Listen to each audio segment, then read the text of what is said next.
In my last few years of my career, it became professional. When I retired, there was a period of 3-4 years where it was very difficult. Nothing happened for 3-4 years in property after 2008. 4 years after my retirement, I'm in a situation where the bank came for the money. In my mind, I thought, I'm rock bottom finances and everything here. To get to there, it will take me 2-3 years. But you just got to start. If you just keep on dreaming, that 2-3 years just keeps moving forward and you never get to it. And it becomes very overwhelming. The important thing for South Africans to note today is that a politician works for you, me, works for the people in the street, the cleaner. In South Africa, unfortunately, the view is that they are untouchable and we got to bow to them. My message is no, they work for us and they've got to answer to us.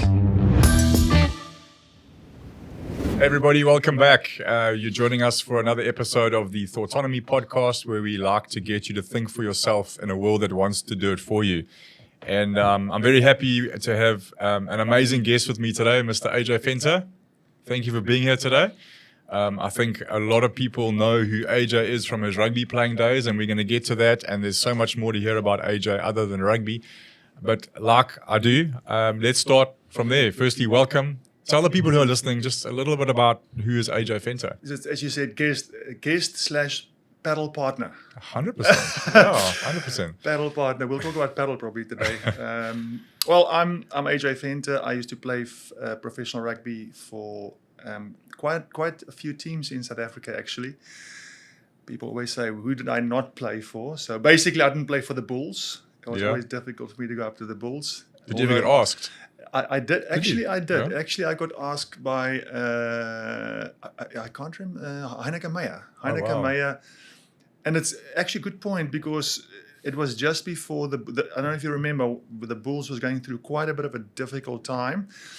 And then Victor and those guys, just before they beat us in, I think 2004, the Super Rugby match year, in the last minute. Do you remember that? Yeah. The year before that, Heineke asked me to go there, and I never went. So I always thought, what would have happened if I went and played for the Bulls? But I was a professional rugby player for most of my career, and I am now a co-founder of a business in the UK. So I've done the full transition from rugby player, difficult times, and eventually, feeling quite comfortable in my space. And as I said to you off camera, like the point of these podcasts is to just share the journey. Like everyone sees you as a Springbok rugby player. They'll see you now as a business owner, but very few people hear of our stories and our journeys and our paths towards success. And I know when you and I met, I think we met for the first time when you were starting your real estate venture. Yes. And one of the things that struck me is, I mean, like most South African men, I love rugby. I lived for rugby. Like every weekend it was Super Rugby every day, But one of the things you said to me was, it's been so difficult transitioning from rugby into business. Yeah. What were some of the things at that time coming up? Because when you're in the rugby world, like everything's kind of given to you, isn't it? Like you basically have everything: sponsored clothes, sponsored shorts, sponsored underpants, and now you got to step out and go and make something happen. How can you talk us through that transition and the challenges that you had there? Every year I sit and I look at players going through that last year or two of their professional career and stepping into business, and I do feel, I feel sorry. Not sorry. I can relate to what they're going through. There are certain rugby players, sportsmen. It doesn't have to be rugby players. There are certain sportsmen that transition easily. I don't know that number, but it's not a big number. It's a small number of sportsmen that easily transition, whether it is possibly a family business that they would step into, whether it is they are just geared up and set up to take further in business, but that's a small percentage. Yeah. A large percentage of sportsmen find it very difficult to transition. Now, what are the reasons for that? And that's probably different for each player. I can only talk about my situation. Sure. I come from the professional era where you didn't. When I started, let's say it wasn't professional. It wasn't full day, so people could still study. I didn't study. I went over to play rugby in Italy for 3 years when I was younger, so I lived over there. And in my last few years of my career, it became professional, where you literally arrive 7 or 8 o'clock in the morning and you finish 5 o'clock in the afternoon, and the whole day you're at the stadium. The Sharks, when I was like just starting the professional time, the Sharks let the guys go home for maybe 2 hours in the day, but mainly you're at the stadium the whole day. So it's very difficult to do a business. It's very difficult to be involved in the business. If you, for example, if you want to be an agent as a rugby player, you can't, because you got to take players or clients to properties. Yeah. So it's very difficult to set up a running business or a running concern while you're there. It's also difficult to go and work for a company because they would want you there. They can't pay you anything. So I was involved with a few guys where I tried to, in my off day, which was a Wednesday, I tried to be in their meetings for that Wednesday and try to learn as much as I can. But that's only one day a week, and you learn a bit, but you don't really learn everything. And so when I retired, there was a period of 3-4 years where it was very difficult. And I don't know if you remember, us older people remember 2008, the credit crunch. So I retired in 2009. I had a lot of money invested in a property, a hotel site up on the North Coast. And the bank, nothing happened for 3-4 years in property after 2008. So we were sitting with that property. And 3-4 years later, the bank came for that property, and they took me for a lot of my money. And was that the bulk of what you had earned over your rugby career? Yeah. Correct. So I've now played for 8-9 years, saved as best I could, but all of a sudden, most of my wealth was tied to this one massive property, which I thought, pre-2008, you could do whatever you want. You buy a property, you just this happens. Exactly. And there wasn't a few years before that, property was literally doing 30% per annum in South Africa. Correct. And so all of a sudden, 4 years after my retirement, I'm in a situation where the bank came for the money. At the time, I was between opportunities, between jobs, also still finding my feet. And that's when I really had a really, really tough time. I lost almost all my money. Still struggling to find your feet and finding your worth, which is a big thing. Even if you move from business to business, a business sector to another business sector, you learn the new stuff. But if you're a rugby player, and I always say to people, think about this. I go to school or university when I'm 18, 19, or the people that were my age in school go to university. I go to start playing rugby, and you start taking different paths. These people, my school friends have now learned 8-9 years of trade. Mm-hmm. They've moved themselves up in leadership. And at 30, the rugby player retires. He starts where this guy started at 19. Yeah. You're 30 years old. You think you're quite well known. You earned a lot of money. And all of a sudden, you step down 10 steps to start in the bottom again. And so there's a bit of worth that you lose, and you got to build up again.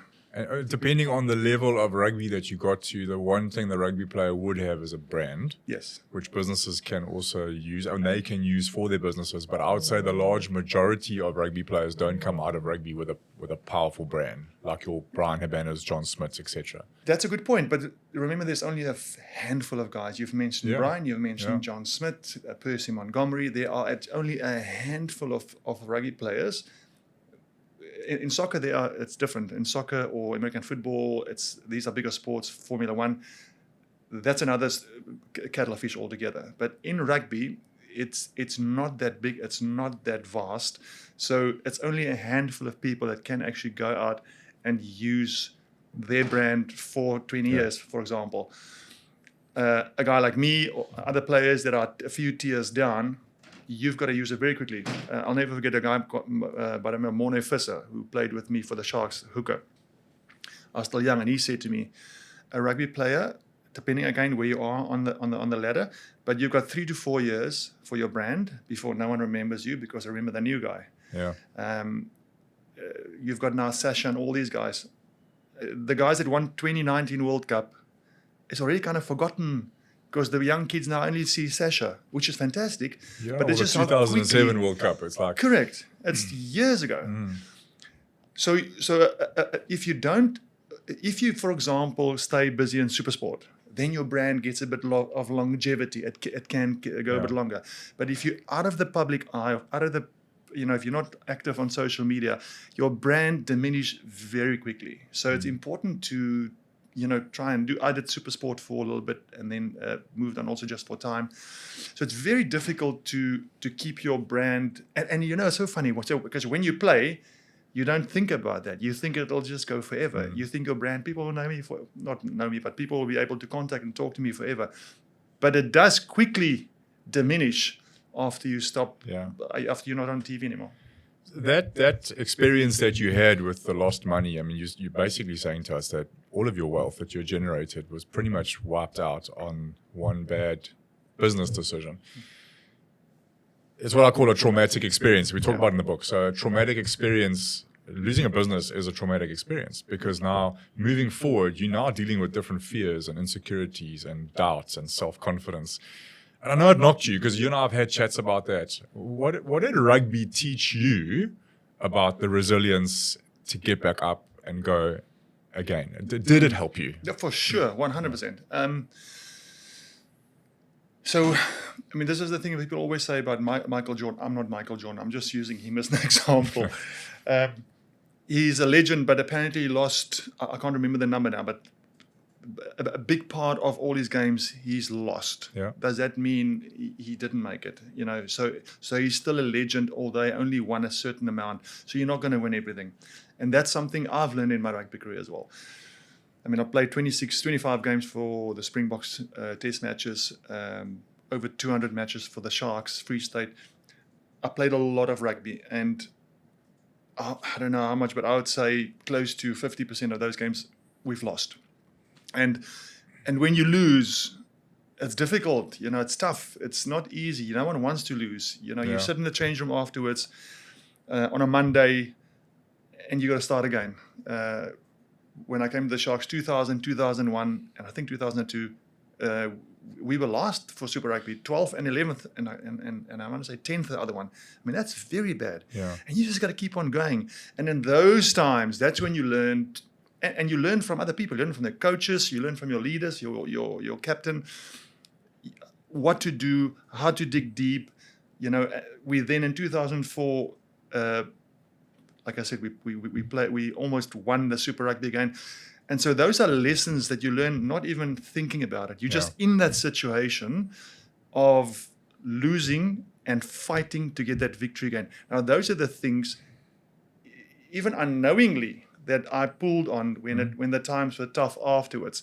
Yeah. Well, it's the same in business. Like when you get up on a Monday morning, you got to train again for Saturday. You had a big beating the week before, but there's going to be, in those days, 30,000 fans waiting to see you the next weekend, and you got to get up and play for them. Yeah. In business, if you lose a contract or you take a knock, you got staff who are relying on you. You got to get up and go to work the next day and just get on with it, don't you? Yeah, no, for sure. And I think, like for me, and I have to say, we haven't really talked about it, but in that time, I was taking it very difficult. Very, very little income. Yeah. Trying to start a business, like you said, I was setting up this new business, a separate stress altogether. Yeah, it's not easy. Running your own business or starting a startup.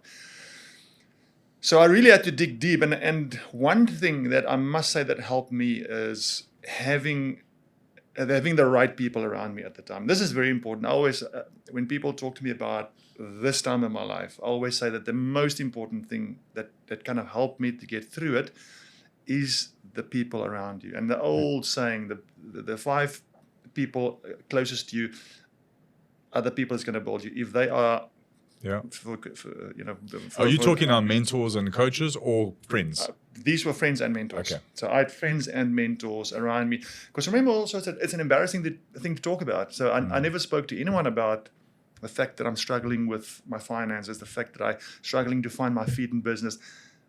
When I'm out with people, I just say, it's good, everything's fine, everything is hunky-dory. That's what we do as human beings. Especially men as well. Men are a bit brave and tough, which is great. That's what makes us successful. But in the real difficult times, I reach out to some friends and people around me, and that is probably the most important thing. That kind of, okay, I'm looking from a different point of view at your problem, AJ. Why don't you try this, and this? Interesting point. Something I never have thought about. So it's very important to talk to people. Well, and you don't see it either because you're caught in the emotion of what's going on. Yes. It's like that, I talk about it, it's like that red mist. Yes. And it takes someone who's like slightly elevated to go, hey, I can see this. Can you see it? Yes. And you go, oh my gosh, I didn't see that. Yes. You know? Yes. Yeah, huge value in having people around you. Yep. So you also struggled. You mentioned that you struggled. It's probably self-worth. It's all that insecurity. It's the knock. How did you pull yourself out of it? Just by doing it. Yeah. There is no easy way for that. You know, you can keep on telling yourself, I'm going to do it. But until you do things, until you just literally go and phone the client or take the client to the house, until you do it, it is just talk.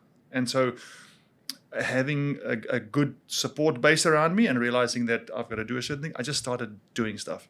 And even though I'll never forget, it looked in my mind, I thought, you know, I'm rock bottom finances and everything. Yeah, to get to there will take me 2-3 years. But you just got to start. You've just got to do 100%. Something now. If you just keep on dreaming, that 2-3 years just keeps moving forward and you never get to it. And it becomes very overwhelming.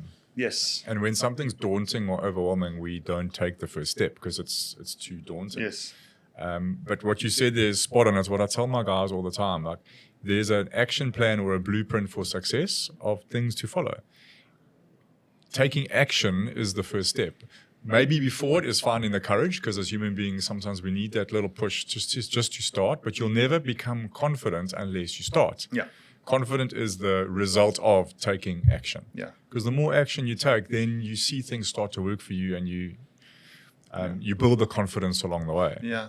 It almost feels to me like, I mean, this is something really different, but it almost feels to me like for us as a country as well, now, it feels to me like more people right now must take that step in our country, in even if it's just voicing different concerns, saying things that you don't agree with, because it feels to me like we're also just moving this thing on. I mean, we can all, I think, agree at this moment that the country is a little bit of a difficult space, and it's in difficult space because of our leadership currently. And so I just feel like right now it's also a good time for people to start taking action. And I'm quite active on X, and I've seen lately, and I'm happy to see that there are a lot of people standing up currently and saying I've things. Noticed it as well. Yeah. Even if it is possibly even dangerous in our country to voice a concern that is counter to the belief or the narrative at the moment. Yeah. I don't know. I feel like it's time for us to. Yeah, look, two things. We'll get to that. Number one, I think as South Africans, we've actually become very accepting of negative things that happen in our government. I don't know what it is. I think there is a resilience among South Africans. And I remember my dad said to me once, he said, boy, if you're going to live in a third world country, you've got to understand you're going to go through 5-year cycles. And as much as it's feeling bad right now, in 5 years, it might be different. And when it's going well, you got to know that in 5 years' time, something's going to, that's a third world country. Yeah. And he was probably one of the best bits of advice he gave me. So, but what it's done for me is I'm accepting of, okay, we're going through. But what you're saying now is we can't just accept that forever, because at some point, the downward spiral keeps going down. And I've noticed you have been quite vocal. What you say, I get what you're saying. It's not received that way by everybody. And sure. I mean, we're in a very diverse country. Do you ever worry about what you're saying? Because let's just talk about the courage factor now. So you've said, take action, stand up, but you need courage to do that because you know you're going to get shot down. Have you ever thought about that? Like how do you feel when you put a bold statement, and you did an open letter on X, and I read it, and I really enjoyed it. And I think you spoke from the right place, but it wasn't received like that by all, was it? How do you react to that? Yeah, not at all. And so the first thing is, I mean, we live in a country where, and I mean, let's call a spade a spade. We live in a country where people get killed for disagreeing and saying things. It's we can try and hide about it, but this is the fact. So I'm very aware and conscious of what could happen. I've got a family, and even I spoke to my sister this weekend, and my sister said, "Yes, you must be careful because exactly what you said. You might say." And I know for a fact, like when I make any post, it's non-racial. I mean, it's not racist. Let's put it this way. When I say something, it's fact-based. It's got to be factual.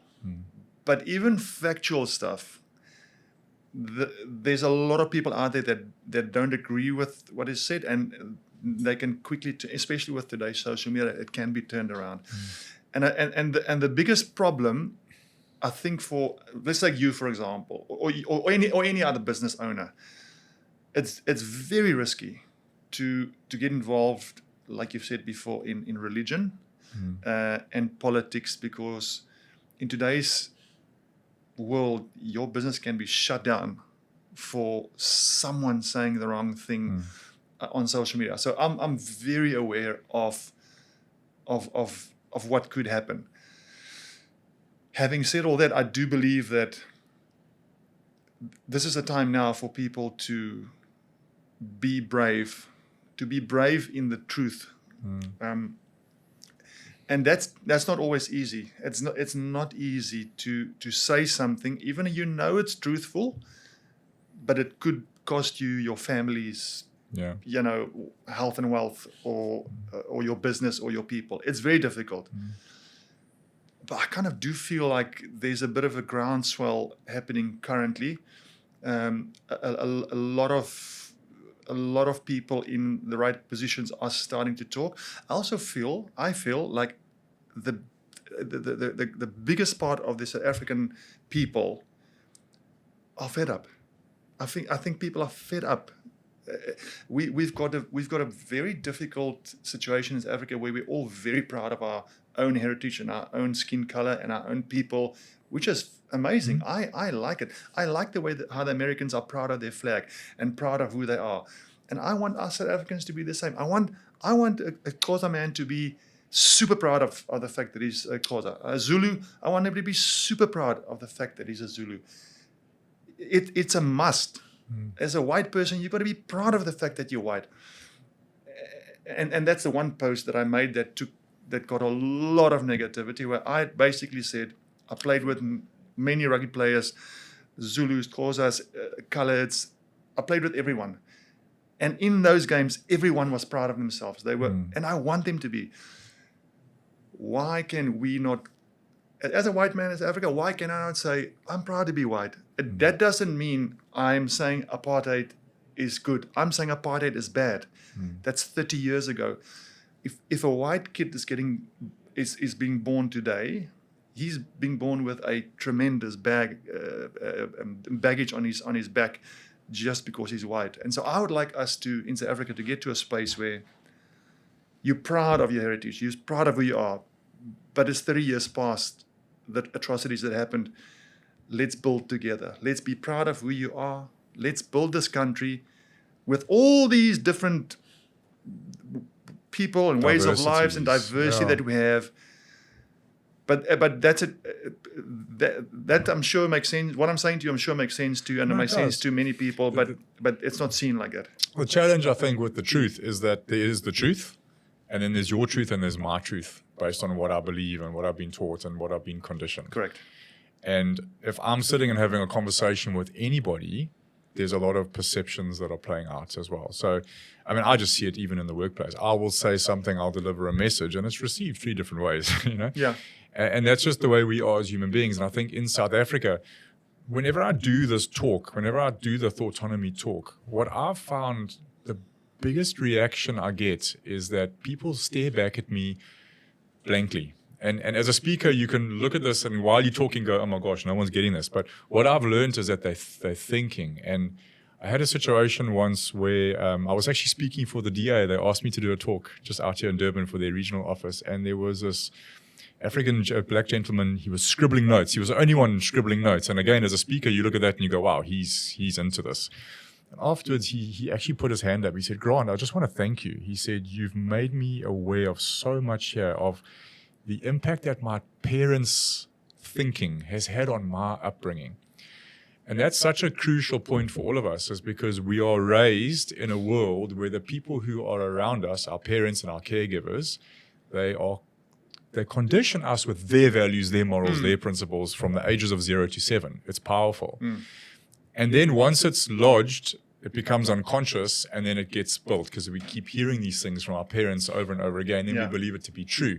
Now you get to 35 and you have a conversation with AJ, who's had a completely different set of past circumstances and conditioning, and we just see the world differently. And I think in a country like South Africa, we have such a diverse population.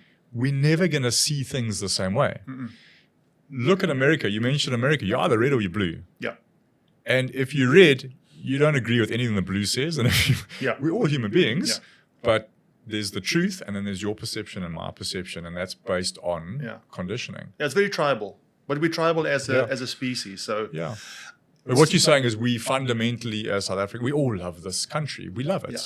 Whether you're white, black, Indian, colored, South Africa is the most beautiful country, and we are so wealthy in heritage and natural beauty, and even our people, we have this entrepreneurial resilience. But it's everything rots from the top, and it's leadership. Well, you look at Singapore. Singapore within 20 years. Singapore was an island, a marsh pit, and Singapore came out of occupation, and within 20 years, they were one of the most incredible financial countries in the world. And you can look at South Korea. There are many other countries that you can look at. There is no excuse. You just mentioned minerals and everything that South Africa has got for in is favor. We've got everything. And I'll say this again. And we apologize for the past. But that's 30 years ago. For 30 years, our leaders did not do justice to the people of South Africa. People can argue with me as much as they want. The evidence is there. When I say this, people always say, yes, but it's because of apartheid. I say, no, it's not. Singapore, within 20 years, they were in a worse state than us in 1994. And in 20 years, they became one of the world's best countries financially. So there is no excuse. It's all about leadership. And I'm at that place now where I'm happy to say that we don't have good leaders. We don't have leaders that have got the interest of the people at heart. It is just about themselves. It's two things: power and it's money. That's all right. That's across the world.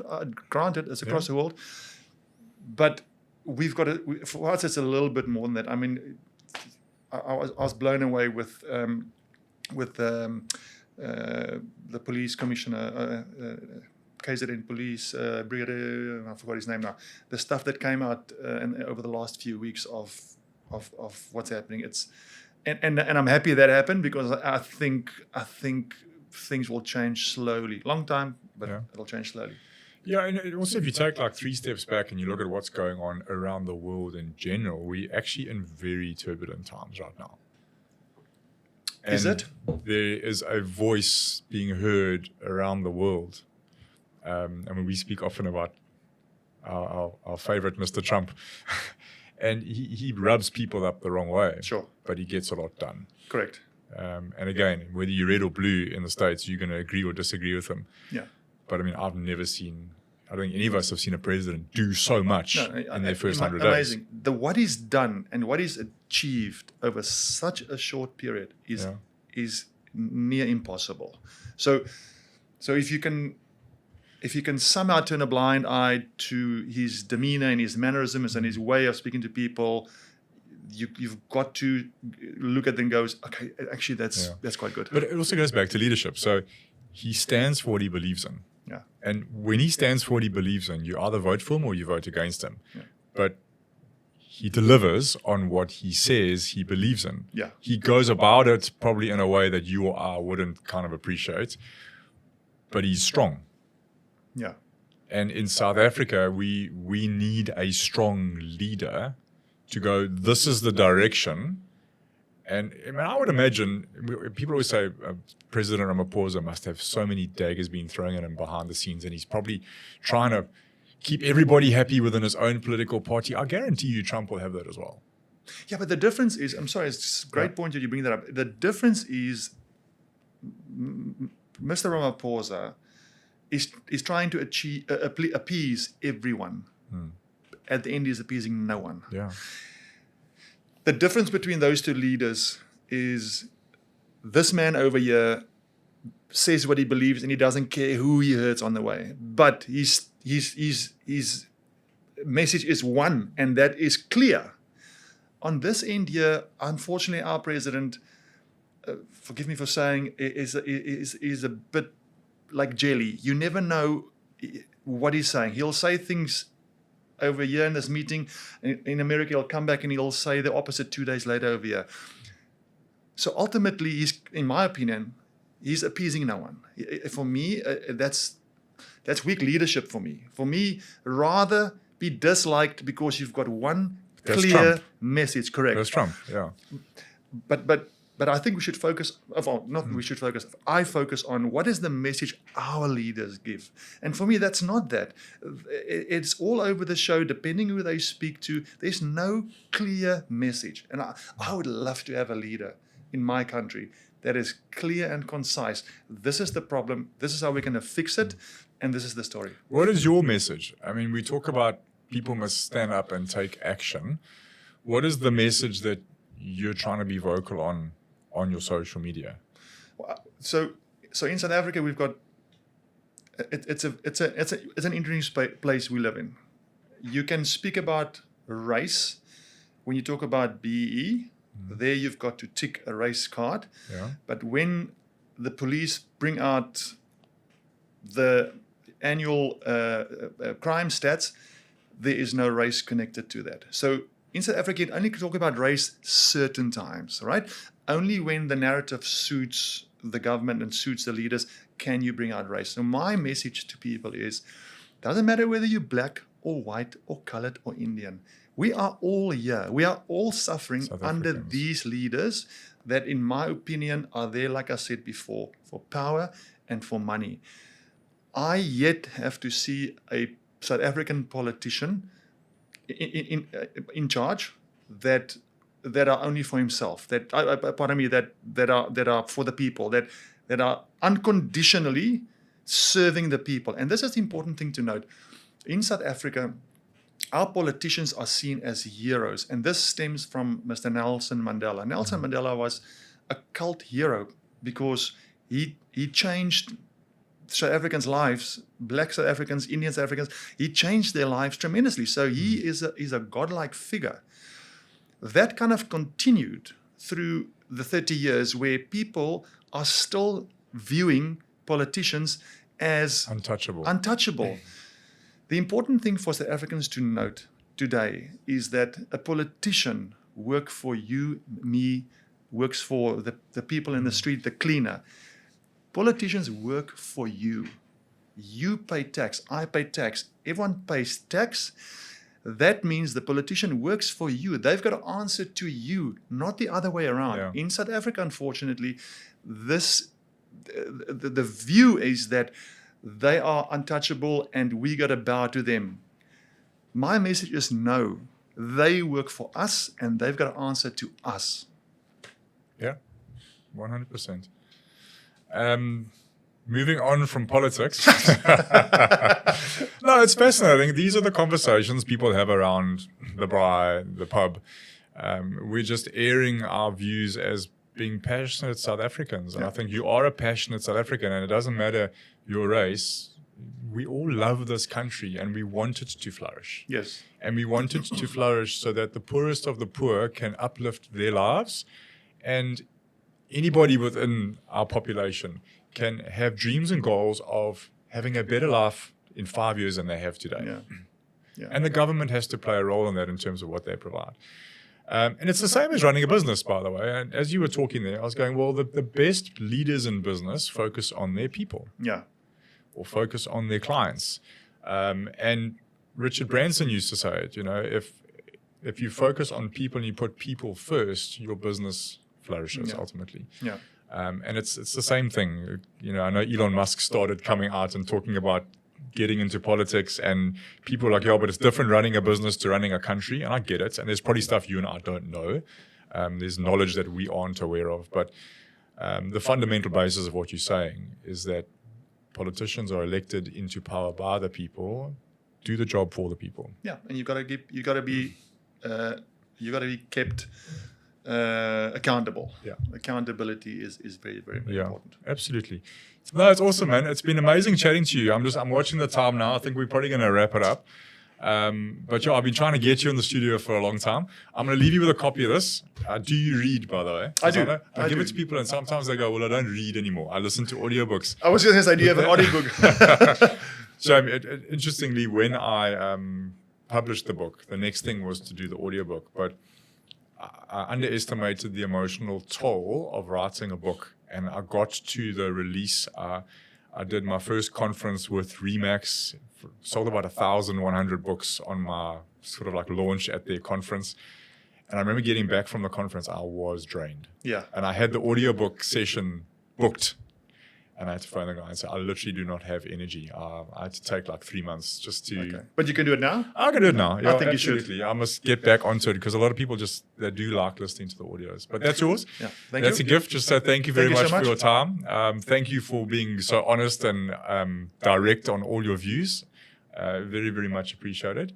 And that's the point of Thoughtonomy, right? I always just say confidence is about knowing who you are, knowing where you want to go, and then moving confidently in that direction, regardless of what people around you are saying. And that's the hardest one for us as human beings. I think we all worry so much about the opinion of others. And on social media, those opinions are very violent sometimes.